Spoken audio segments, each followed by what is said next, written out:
Assalamualaikum warahmatullahi wabarakatuh. Innal hamdalillah nahmaduhu wa nasta'inu bihi wa nastaghfiruhu wa nastahdihi. Na'udzu billahi ta'ala min shururi anfusina wa sayyiati a'malina. May yahdihillahu fala mudilla lahu wa may yudlil fala hadiya lahu. Asyhadu an la ilaha illallah wahdahu la syarika lahu. Asyhadu anna sayyidana Muhammadan abduhu wa rasuluh. Allahumma salli wa sallim wa barik alaihi wa alihi wa ashabihi wa man tabi'ahum bi ihsanin ila yaumiddin wa alaina ma'hum bi rahmatika arhamar rahimin. Amma ba'du, fa inna asdaqal hadithi kitabullah wa khairul hadi hadi nabina Muhammadin sallallahu alaihi wasallam wa inna syarral umuri muhdatsatuha wa kullu muhdatsatin bid'ah wa kullu bid'atin dhalalah wa kullu dhalalatin finnar. Ya ayyuhalladzina amanu taqullaha haqqa tuqatih wa la tamutunna illa wa antum muslimun. Ya ayyuhan nasu taqu rabbakum alladzi khalaqakum min nafsin wahidah wa khalaqa minha zawjaha wa batha minhuma rijalan katsiran wa nisaa'a wattaqullaha alladzi tasaaluna bihi wal arham innallaha kana 'alaykum raqiba. يا أيها الذين آمنوا اتقوا الله وقولوا قولا سديدا يصلح لكم أعمالكم ويغفر لكم ذنوبكم ومن يطع الله ورسوله فقد فاز فوزا عظيما. إخوة الإسلام والإيمان، أوصيكم ونفسي بتقوى الله ولزوم طاعته فقد فاز المتقون، وأحذركم من غضب الله وعذابه وعقابه فإن عذاب الله شديد. Para jemaah yang dimuliakan Allah, uhibbukum jami'an fillah. Saya mencintai kalian semua karena Allah. Semoga Allah senantiasa bertemukan kita di dunia dalam taat dan di akhirat di surga-Nya Allah Subhanahu wa taala. Subhanaka la ilma lana illa ma 'allamtana innaka antal alimul hakim. Rabbi shrah li sadri wa yassir li amri wahlul 'uqdatam min lisani yafqahu qawli. Rabbi a'udzu bika min hamazati syayatin wa a'udzu bika rabbi ay yahdurun. Para jemaah yang dimuliakan Allah, khatib berwasiat pada diri khatib dan jemaah semuanya agar senantiasa meningkatkan kualitas keimanan kita kepada Allah, menjalankan perintahnya Allah dan menjauhi larangan Allah Subhanahu wa taala. Sebuah fenomena yang sangat menakutkan dan merusakkan akidah dan tauhid kita kepada Allah Subhanahu wa taala. Fenomena ini muncul karena kelemahan iman dalam hati kita, karena jauhnya seorang hamba dari Allah. Allah Subhanahu wa taala berfirman dalam surah Taha, "Wa man a'rada 'an dzikri fa inna lahu ma'isyatan dhanka wa nahsyuruhu yawmal qiyamati a'ma. Qala rabbi lima hasyartani a'ma wa qad kuntu basira. Qala kadzalika atatka ayatuna fanasitaha wa kadzalika al-yawma tunsa." Barang siapa berpaling daripada mengingat Allah, dari perintah Allah, dari syariat Allah, dari ajaran Allah, maka dia akan mendapatkan kehidupan yang susah, yang sempit untuknya. Bukan hanya di dunia, di akhirat. Wa nahsyuruhu yaumal qiyamati a'ma. Allah bangkit dia dalam keadaan buta. Lalu dia protes, "Rabbi lima hasyartani a'ma wa qad kuntu basira." Wahai Rabbku, mengapa engkau bangkit aku dalam keadaan buta, sedangkan aku dulu di dunia dapat melihat. Qala kadzalika atatka ayatuna fanasitaha wa kadzalika al-yawma tunsa. Karena Allah sudah turunkan firman-Nya kepada kita, Allah ingatkan kita melalui para nabi dan rasul dan para ulama, lalu kita tidak menjauhi daripada larangan Allah tersebut. Kita harus meyakini bahwa setiap penyakit pasti ada obatnya. Hadis dari Jabir bin Abdullah, Rasulullah bersabda, "Likulli da'in dawa, fa idza usiba dawa'ud da'i dawa'ud da'a bara'a bi'idhnillahi azza wa jal." Dari Jabir bin Abdullah, Rasulullah bersabda, setiap penyakit pasti ada obatnya. Fa idza usiba dawa'ud da', apabila obat yang diberikan tepat dengan penyakit tersebut, maka Allah Subhanahu wa taala akan berikan kesembuhan dengan izinnya. Dan Rasulullah mengingatkan, "Ya ibadallahi tadawaw." Wahai hamba-hamba Allah, berobatlah kalian. Karena setiap penyakit pasti ada obatnya, kecuali dua yang disebutkan dalam hadis Rasulullah: kematian dan orang yang sudah tua tidak bisa kembali muda. Obat sebenarnya ada bersama kita, tetapi kita mencari yang aneh-aneh. yang bermasalah, yang dilarang dalam syariat. Al-Quran sudah jelaskan dengan ayat yang jelas, wa nunazzilu minal qur'ani ma huwa shifaa'u wa rahmatul lil mu'minin. Allah turunkan dari Al-Quran ini sebagai penawar, sebagai obat dan rahmah untuk orang beriman. Al-Quran sudah ada semuanya, obat sudah ada dalam Quran. Bahkan dengan surat yang kita sering baca dalam salat yang termasuk rukun menjadi obat. Tapi kalau kita penuh keyakinan kepada Allah, para jemaah yang dimuliakan Allah, dalam hadis riwayat Imam Bukhari dan Muslim dalam sahih mereka dari Abi Sa'id Al-Khudri radhiyallahu taala an, bahwasannya mereka masuk salah satu desa atau kampung, mereka meminta makan tidak diberikan. Kemudian salah satu pimpinan atau tuan atau siapapun itu, Sayyidul Hayy Ludiga, kemudian ada seseorang yang benar-benar terkena penyakit di situ. Kemudian mereka meminta dari sahabat Rasulullah, hal minkum raqin, apakah ada seorang yang bisa meruqyah? Kan ada ruqyah jahiliyah, ada ruqyah dalam Islam. Kemudian para jemaah yang dimuliakan Allah, Abi Sa'id Al-Khudri cuma membacakan orang tersebut surat Al-Fatihah, terdiri dari 7 ayat. Allah berikan kesembuhan. Lalu mereka memberikan hadiah, kambing atau domba. Kemudian mereka membawa kembali. Kata sahabat, kami tidak akan mengambil kambing tersebut sampai kita bertanya kepada Nabi. Kata Nabi SAW, wa ma adraka annaha ruqyah. Tahu dari mana bahwa surat Al-Fatihah ini sebagai ruqyah, memberikan kesembuhan. Tapi tergantung keyakinan, kepercayaan kita kepada Allah bahwa Al-Quran ini adalah obat. Kemudian yang kedua adalah doa. Ad-du'a'u silahul mu'min. Doa adalah senjata untuk orang beriman. Ad-du'a'u mukhil ibadah. Doa inti daripada ibadah. Kita punya waktu-waktu mustajab. Kita punya waktu-waktu yang terbaik kita bisa berdoa, khususnya dalam keadaan sujud. Dalam hadis Rasulullah SAW, aqrabu ma yakunul abdu min rabbihi wa sajid fa akthiru minad du'a. Keadaan seorang hamba paling dekat kepada Allah dalam keadaan sujud, maka perbanyaklah doa. Ketika azan, antara azan dan iqamah, ketika turun hujan, sepertiga malam, dan seterusnya. Ketika berbuka puasa, doa orang yang terzalimi, doa orang tua kepada anak, doa orang musafir. Itu banyak doa-doa yang mustajab. Tapi kita sukanya lari ke yang aneh-aneh, yang dilarang oleh syariat Islam. Kemudian memakan yang halal. Sekarang mereka terkena virus penyakit karena makanan haram. Sudah Allah jelaskan dari dulu. Islam ini membawa rahmah, kebaikan buat kita semua. Rasulullah SAW sebagaimana Allah gambarkan dalam surat At-Taubah, yuhillu lahumut thayyibat wa yuharrimu alaihimul khaba'ith. Allah utus Nabi agar beliau menghalalkan yang baik-baik buat mereka dan mengharamkan yang buruk. Karena buruk ini efeknya besar, yang sekarang dialami oleh sebagian negara. Selama Anda ini taat kepada Allah dengan makan yang halal, sering jaga wudu, zikir, istighfar, insya Allah akan terhindar daripada penyakit tersebut. Kemudian yang fenomena sekarang yang lebih seru lagi, lebih mengajubkan kita, orang-orang yang berpendidikan tinggi datang ke dukun. Sedangkan Nabi SAW dalam 2 hadis sudah jelas, tidak perlu ditafsir, tidak perlu dijelaskan. Nabi mengatakan, man ata arrafan aw kahinan fasaddaqahu bima qal faqad kafara bima unzila ala Muhammad SAW. Barang siapa mendatangi seorang dukun atau peramal untuk menanyakan sesuatu dan membenarkan ucapannya dan perkataannya, maka dia telah kufur kepada apa yang Allah turunkan kepada Nabi Muhammad. Barang siapa mendatangi seorang dukun cuma hanya penasaran saja, dia tidak percaya, tidak akan diterima salatnya 40 hari. Salat 40 hari itu artinya apa?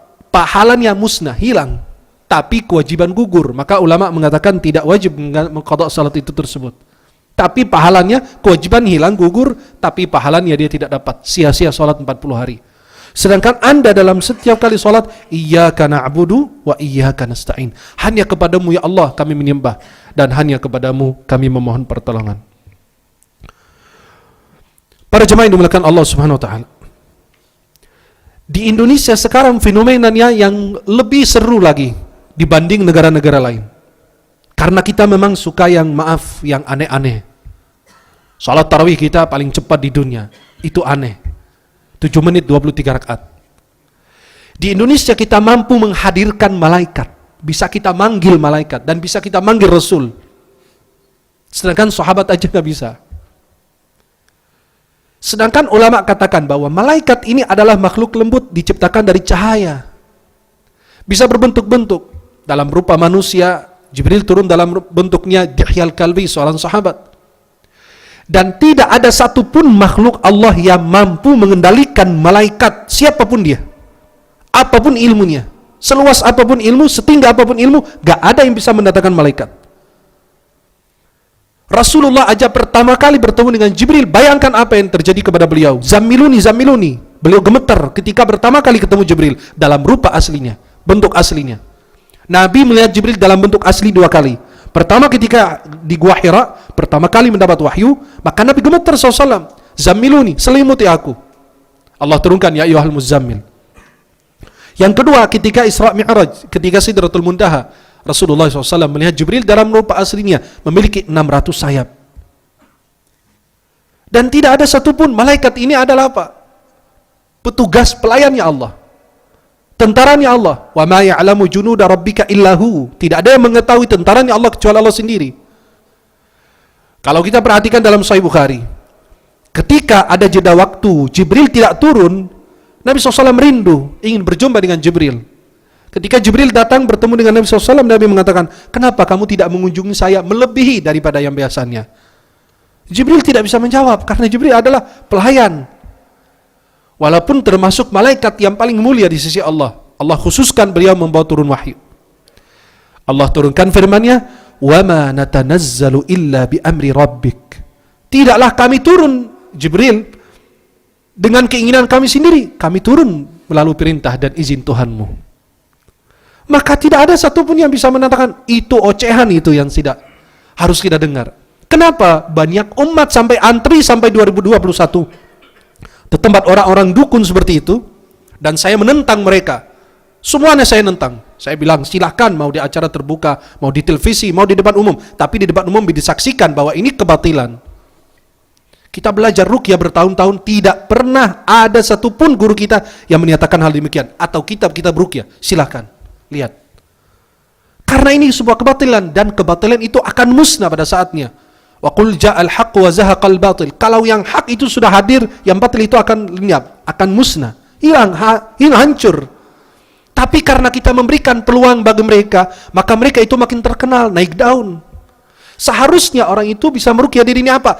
100% dari orang yang saya ruqyah itu karena mereka jauh dari Allah. Mereka menunda-nunda waktu sholat, mereka tidak baca zikir pagi petang, mereka tidak baca Al-Quran, mereka tidak istighfar. Karena diri kita sendiri, bukan karena siapa-siapa. Dan kita memberikan peluang bagi makhluk-makhluk yang aneh itu untuk apa? Mengatur, manggil malaikat, manggil Nabi. Masya Allah, Nabi Muhammad bisa dipanggil sama beliau. Ajib. Sahabat aja nggak bisa begitu. Dengan hal-hal demikian. Ini ocehan yang harusnya kita hindari. Harus kita sadarkan umat ini biar faham akidahnya, faham tauhidnya, faham siapa Allah, siapa malaikat. Itu yang saat ini sekarang banyak acara di televisi juga, karena mereka cari tayangan, cari uang. Walaupun atas apa? Kehancuran, kerusakan akidah umat Islam. Karena kita makin jauh dari Allah, jarang ngaji kita, jarang belajar sama guru-guru yang jelas.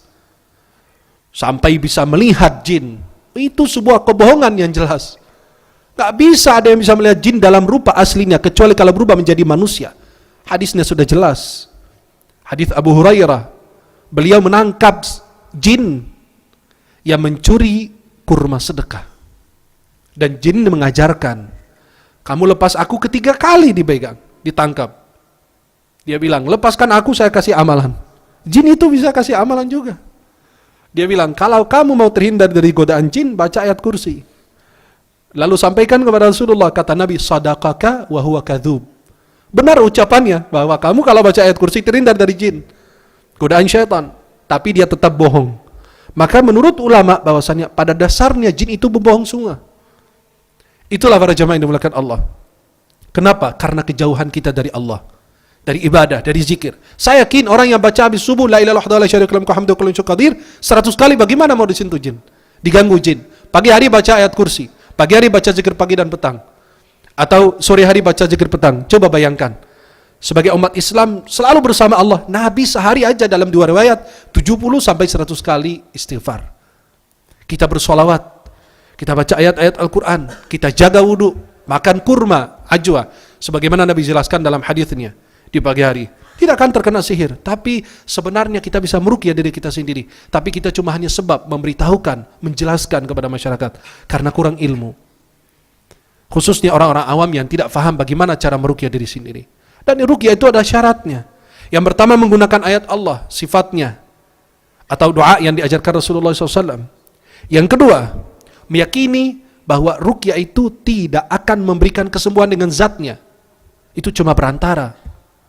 Yang memberikan kesembuhan adalah Allah Jalla Jalaluhu. Yang ketiga, menggunakan bahasa Arab atau bahasa yang dapat dipahami. Kalau sampai Anda tidak paham apa yang dibaca oleh si dukun itu atau orang peruqyah itu, Anda sampai tidak paham sama sekali ini bukan Quran, bukan doa dari Nabi, berarti itu ruqyah yang keliru. Sama sekali tidak diajarkan oleh Rasulullah Muhammad SAW. Kemudian para jemaah yang dimuliakan Allah Subhanahu wa taala, ada sebuah panduan agar pengobatan alternatif tidak melanggar syariat Islam. Bagaimana caranya kan kita pengobatan? Ada alternatif juga yang biasa kita datangin orang. Karena kalau kita di posisi orang-orang yang sedang sakit, kita akan maklumin beliau. Dia sudah ke dokter, dia sudah kemana-mana, tidak ada obat. Namanya orang sakit, apapun yang disarankan pasti akan kerjakan. Maka kalau kita di posisi orang pasien tersebut, tapi sayang sekali mereka itu tidak kembali kepada Allah, yakin dengan Allah Subhanahu wa taala. Yang pertama, tidak meminta bantuan makhluk gaib dan sejenisnya. Allah Subhanahu wa taala berfirman dalam surat Al-Jin ayat 6, "Wa annahu kana rijalun minal insi ya'udzuna birijalin minal jinni fazaduhum rahaqa." Dan ada beberapa orang laki-laki di antara manusia meminta perlindungan kepada beberapa laki-laki di antara jin, maka jin tersebut menambah bagi mereka dosa dan kesalahan. Yang kedua, tidak menyembelih untuk selain Allah. Kalau si orang yang pengobatan alternatif menyuruh kita menyembelih sesuatu atas nama selain Allah, berarti itu yang keliru. Kemusyrikan yang tidak boleh kita lakukan.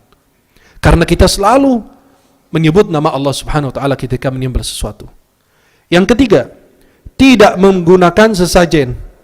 Kadang-kadang dia bilang harus sembahkan ini, harus berikan ini, harus bayar ini. Itu tidak boleh. Kemudian yang ketiga, yang keempat, tidak menggunakan mantra atau jimat. Diberikan mantra atau jimat atau bacaan-bacaan, itu tidak boleh sama sekali. Kita cukup dengan ayat kursi, kita cukup dengan wudu, kita cukup dengan salat, kita cukup dengan istighfar, dengan zikir, yakin dengan Allah Subhanahu wa taala. Yang kelima, pengobatan itu bisa diterima nalar atau akal kita yang sehat. Kadang-kadang ada pengobatan yang tidak masuk akal. Disuruh melakukan hal-hal yang tidak masuk akal manusia agar dia mencari kesembuhan. Yang keenam, tidak menggunakan obat yang haram. Gak ada namanya kesembuhan dalam obat yang haram, gak ada. Ma ju'ila syifa'u ummati fima hurrima alayya. Sudah jelas hadis Nabi. Tidak pernah Allah jadikan obat umatku bagi sesuatu yang sudah diharamkan Allah Subhanahu wa taala. Allah haramkan babi, Allah haramkan anjing, Allah haramkan sesuatu yang haram, pasti ada kemanfaatannya, kemaslahatannya. Itu dihalalkan dalam satu hal darurat. Dan kita makan, kalau kita belajar usul fikih, kita makan itu tidak sampai kenyang, cuma cukupin rasa lapar, nutupin rasa lapar saja. Bisa menghilangkan rasa lapar aja, nggak boleh makan lebih dari itu. Untuk meneruskan perjalanan berikutnya, nanti mudah-mudahan bisa mendapatkan yang halal. Kemudian yang ketujuh, tidak menjanjikan jaminan kesembuhan. Sekarang Masya Allah, bisa menjanjikan, sekali bertemu, bayar 3 juta, insya Allah sembuh. Bagaimana ini bisa menjanjikan? Dokter yang sudah bertahun-tahun belajar di ilmu kedokteran atau di tib, dia tidak bisa menjanjikan kesembuhan bagi seseorang. Bapak minum obat ini, mudah-mudahan diberikan kesembuhan. Yang penting harus rutin, larangan dijauhkan. Itulah yang seharusnya orang-orang yang sudah belajar. Tapi kita tidak bisa memberikan kesembuhan bagi seseorang. Saya punya penyakit, kata Nabi, kalau kalian banyak bersedekah, Allah hilangkan penyakit. Apakah betul? Betul insya Allah. Tapi kita juga kembali kepada Allah, bukan kepada saya. Kita tidak bisa menjamin kesembuhan seseorang. Kesembuhan bagi kita sendiri, dokter sendiri nggak bisa menjamin dirinya sendiri bisa sembuh. Maka kalau antum sampai menjamin kesembuhan seseorang, berarti itu yang dilarang. Kemudian yang terakhir, tidak boleh menipu pasien. Sekarang banyak penipuan, banyak hal-hal yang digunakan. Saya bisa datangkan malaikat, saya bisa datangkan nabi, saya bisa lakukan ini. Silahkan yang punya indera, yang bisa melihat, ayo ke sini lihat. Kita ngapain ketemu dukun? Buat apa bertemu? Percuma juga kita ajak debat, nggak paham, suruh baca Al-Fatihah belum tentu benar. Bagaimana bisa dan membuat jin itu masuk ke dalam tubuh orang? Buat apa Anda memasuki dalam tubuh orang itu jin? Malah Anda membebani. Kan Allah katakan dalam surat Al-Jin ayat 6, sudah jelas, tidak boleh kita meminta pertolongan kepada jin. Dan tidak ada satupun yang bisa melihat jin dalam rupa aslinya. Allah sudah jelaskan dalam surat Al-A'raf, innahu yarakum huwa qabiluhu min haitsu la tarawnahum. Jin dan pasukannya dapat melihat kalian dari satu tempat yang kalian tidak dapat melihatnya. Sampai Imam Syafi'i mengatakan, barang siapa mengaku bahwa dia telah melihat atau bisa melihat jin dalam rupa aslinya selain para nabi dan rasul, maka adalah orang fasik yang tidak boleh diterima kesaksiannya. Semoga kita bisa kembali kepada Allah, syariat Allah, Al-Quranul Karim, kepada salat, wudu, berpuasa, bersedekah. Insya Allah, Allah berikan kesembuhan kepada kita. Semoga kita semua dijauhkan dari hal-hal yang dimurkai Allah, yang mendatangkan murkanya Allah, yang merusakkan akidah kita, tauhid kita kepada Allah Subhanahu wa taala. Barakallahu lakum fil Qur'anil azim wa nafa'ani wa iyyakum bima fihi min ayati wa dzikril hakim wa taqabbala minna wa minkum tilawatan wa sama'al alim fastaghfiruhu innahu huwal ghafurur rahim.